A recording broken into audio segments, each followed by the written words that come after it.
जय सिया राम दोस्तों। तो हम सभी जानते हैं कि पितृपक्ष चल रहे हैं और पितृपक्ष के दौरान सभी लोग पितृदोष से मुक्ति के लिए और अपने पितरों को प्रसन्न करने के लिए काफ़ी सारे उपाय करते हैं। 15 दिनों में लोग बाग जो है अपने पितरों के निमित्त दान करते हैं, ब्राह्मणों को भोजन कराते हैं, उनका तर्पण करते हैं आदि काफ़ी सारे कार्य होते हैं जो विधि विधान के साथ कई सारे लोग करते हैं। लेकिन क्या आप जानते हैं कि जो लोग ये सब नहीं कर पाते हैं या वो कहीं ऐसी जगह पर हैं जहाँ वो पितृ का जो है तर्पण नहीं कर सकते हैं, श्राद्ध नहीं कर सकते हैं, तो ऐसे में उन लोगों को क्या करना चाहिए या वो क्या कर सकते हैं? और पितृदोष दूर करने के लिए आप इन 15 दिनों में ऐसा क्या करें कि आपका जो पितृदोष है वो हमेशा हमेशा के लिए समाप्त हो जाए। तो आइए आज हम बात करने वाले हैं इसी टॉपिक के बारे में। तो चलिए ज़्यादा देर नहीं करते हैं, कर लेते हैं टॉपिक को स्टार्ट। दोस्तों, बात करने जा रहे हैं पितृदोष के बारे में। तो पितृदोष जो है वो काफ़ी सारे लोगों की कुंडली में भी देखा जाता है और कहा जाता है कि यदि आपसे पितृ नाराज़ होते हैं तो पितृदोष का निर्माण आपकी कुंडली में ज़रूर से बनता है। तो या तो हो सकता है कि ये आपके प्रारब्ध के कर्म रहे हों या फिर आप किसी ऐसे घर में जन्म लिया हो या जहाँ पर पहले से ही पितृदोष मौजूद हो, तो ऐसे बच्चों की कुंडली में भी जो है पितृदोष आ जाता है। तो ऐसे में हमको क्या करना चाहिए? हमारे शास्त्रों में ऐसी कई विधियाँ, कई ऐसी पूजाएं बताई गई हैं जिससे पितृदोष का निवारण भी किया जा सकता है। लेकिन उनमें से आज हम बात करने वाले हैं एक बहुत ही सरल विधि के बारे में। तो वीडियो को एंड तक ज़रूर से देखिएगा। दोस्तों, जिन लोगों की भी कुंडली में पितृदोष होता है तो ऐसे लोगों को अपने जीवन में कामयाबी बहुत मुश्किल से मिलती है, या ऐसा भी होता है उनके संग कि वो कामयाबी के बिल्कुल चरम पर होते हैं और वो अचानक से कुछ ऐसा हो जाता है उनके साथ कि वो एकदम से नीचे आ जाते हैं। या जिनके घरों में जो विवाह करने योग्य बच्चे रहते हैं या लड़कियां रहती हैं या पुरुष रहते हैं या जो बच्चे रहते हैं, उनकी शादियां नहीं हो पा रही होती हैं, और अगर शादियां हो भी जाती हैं तो संतान नहीं होती है। संतान अगर हो भी रही है तो पुत्र प्राप्ति में दिक्कत आती है, या पुत्र हो भी जाता है तो पुत्र में कोई ना कोई डिसीज हो जाती है। तो पितृदोष को बहुत बड़ा दोष माना जाता है, जिसके कारण मनुष्य को भाग्य का साथ नहीं मिलता, साथ ही जिंदगी भर उसे संघर्ष करना पड़ता है। और जिसकी कुंडली में पितृदोष होता है तो ऐसे व्यक्ति को कोई असाध्य बीमारी लगने का भी रोग बना रहता है। पितृदोष शांति के लिए शास्त्रों में पितृपक्ष के 15 दिनों का उल्लेख मिलता है, जिसमें तर्पण और पिंडदान करके अपने पूर्वजों को प्रसन्न किया जा सकता है। लेकिन ज्योतिष के अनुसार भगवत गीता के 7वें अध्याय का पाठ करके भी पितृ ऋण से मुक्ति पाई जा सकती है। मान्यता है कि परिवार की किसी पूर्वज की मृत्यु के बाद अगर उसका अंतिम संस्कार भली भांति नहीं किया जाता है या फिर उसकी कोई इच्छा अधूरी रह जाती है तो उसकी आत्मा अपने घर और आगामी जो पीढ़ी होती है उसके इर्द गिर्द ही भटकती रहती है, और वही अतृप्त आत्मा परिवार के लोगों को कष्ट देकर अपनी इच्छा पूरी करने के लिए दबाव बनाती है। ऐसे ही पितृदोष को दूर करने के लिए हिंदू शास्त्रों में कहा गया है कि मृत्यु के बाद पुत्र द्वारा किया गया श्राद्ध कर्म ही मृतक को वैतरणी नदी पार कराता है। पितृपक्ष में भगवान श्री कृष्ण की आराधना करना सबसे प्रभावशाली होता है। गीता में श्री कृष्ण ने खुद कहा है कि सर्वधर्मानम परित्यज्य माम एकम शरणम वज्र, अर्थात सभी परंपराओं और युक्तियों को छोड़कर जो व्यक्ति केवल श्री कृष्ण की आराधना करता है उसके लिए बाधाएं अवसर में और कांटे फूल में बदल जाते हैं।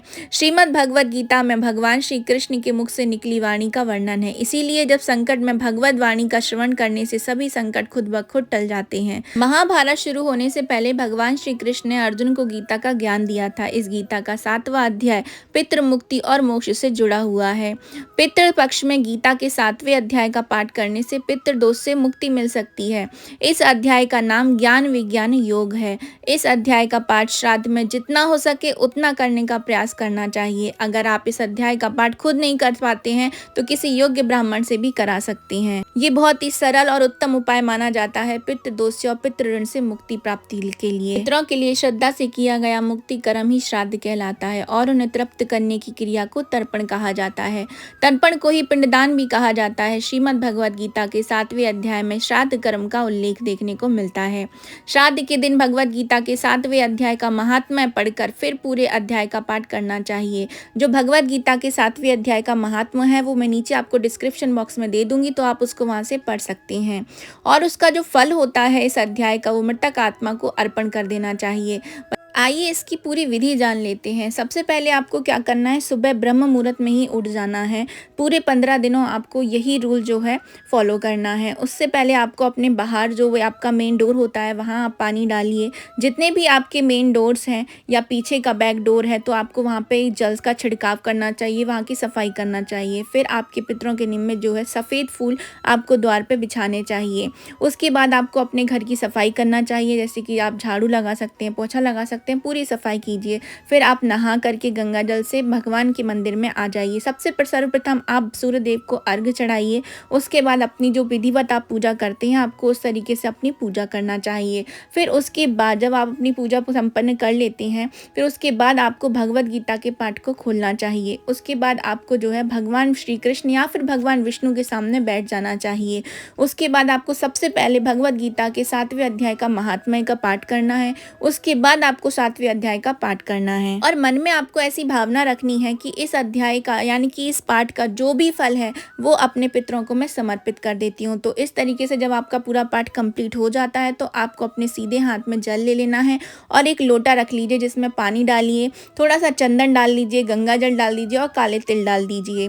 और फिर जो अपने हाथ में पानी लिया हुआ है संकल्प का, आप उसको उस हाथ से जो जल में आपने लिया हुआ है वो आप लोटे में डाल दीजिए और फिर ठीक 11 से 12 के बीच में आपको वो जल जो है सूर्य देव को अर्पित करना है। और ऐसी भावना करनी है कि जो सूर्य देव की किरणें होती हैं वो ये जो जल है वो हमारे पितरों तक उन तक यानी कि वो पहुंचाएं। इस तरीके से आपको ये क्रिया करनी है। ये बहुत ही सरल क्रिया होती है जो आप कहीं पर भी किसी भी देश में कर सकते हैं अपने पितरों के निमित्त। श्रीमद् भगवद गीता का वो ज्ञान जो भगवान श्री कृष्ण ने अर्जुन को कुरुक्षेत्र के मैदान में दिया था, इस गीता का 7वें अध्याय पितृ मुक्ति और मोक्ष से जुड़ा हुआ है। श्राद्ध पक्ष में गीता के 7वें अध्याय का पाठ किया जाता है जिसका नाम ज्ञान विनियोग कहलाता है। शास्त्रों में इसे पितरों के कल्याण का सबसे सरल उपाय बताया गया है। कहा जाता है कि पितृ पक्ष में श्रीमद् भगवद गीता की कथा को सुनने मात्र से ही पितृ दोष से मुक्ति मिल जाती है।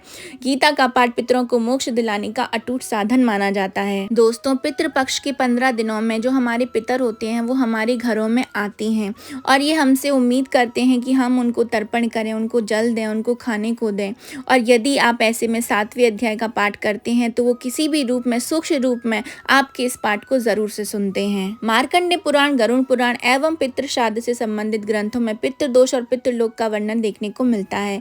स्वयं ब्रह्मा जी ने भी पितृदोष की मुक्ति के लिए महत्व के बारे में बताया है। ब्रह्मा जी के कहने पर रुचि प्रजापति ने पितरों की श्रद्धा पूर्वक स्तुति की थी, जिसके फलस्वरूप उनको सुंदर पत्नी और रौच्य मनु के रूप में एक पुत्र की प्राप्ति हुई थी। पितृपक्ष में श्रीमद् भगवद गीता की कथा सुनने से भी पितृदोष से मुक्ति मिल जाती है। श्रीमद् भागवत कथा का श्रवण, विशेषकर पितृपक्ष में श्रवण ही पितृदोष से मुक्ति दिला सकता है। इसीलिए पितृपक्ष में इसका श्रवण और पाठन पितरों को मोक्ष दिलाने का अटूट साधन है। संतों और वेदाचार्यों ने भी ऐसा कहा है कि परिवार की सुख समृद्धि के लिए पितृ दोष से मुक्ति पाने का सर्वोत्तम उपाय पितृपक्ष में श्रीमद् भागवत का श्रवण, पठन या पाठन माना गया है। इसीलिए प्रत्येक व्यक्ति को श्राद्ध के साथ साथ भगवद गीता के 7वें अध्याय का पाठ इन 15 दिनों में जितना हो सके उतनी बार करना चाहिए। वैसे तो आपको 11 बार करना चाहिए। यदि आप 11 बार नहीं कर सकते हैं तो कम से कम एक बार से जरूर से कीजिए। तो ये थी मेरी छोटी सी इन्फॉर्मेशन पितृपक्ष में जो है भगवद गीता के 7वें अध्याय के महत्व के बारे में। आप सबको कैसे लगी है कमेंट बॉक्स में जरूर से बताइएगा। तो हम मिलेंगे नेक्स्ट वीडियो में किसी नई इन्फॉर्मेशन के साथ में। तो अभी मैं आप सबसे लेती हूँ विदा। जय जय सिया राम।